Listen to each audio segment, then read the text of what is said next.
Tudo bem, pessoal. Eu não consegui, mas tudo bem. Tá, pessoal, na próxima a gente ganha. Mas pelo menos eu consegui. Eu fui muito bem, né, pessoal? Pelo menos isso foi muito bem. Tudo bem, isso porcaria assim, que eu não presto mais. Pessoal, então, foi muito mal, na verdade. Que pena, né, pessoal? Mas tudo bem. Bora fazer um negócio de chefe, gente. Ou o que vocês querem? Vamos fazer uma... O que é isso? Não, isso aqui não vale a pena.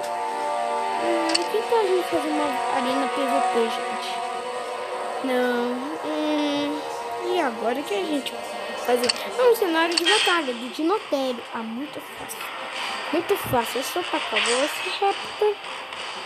E pra derrotar esse Velociraptor.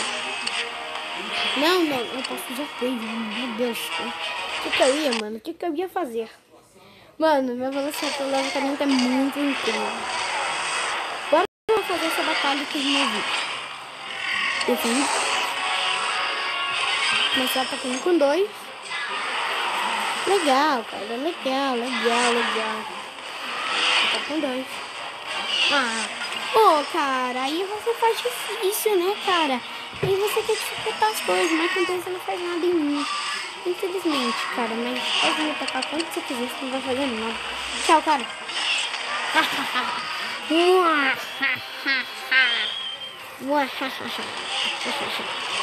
Tá, me ataca com 5.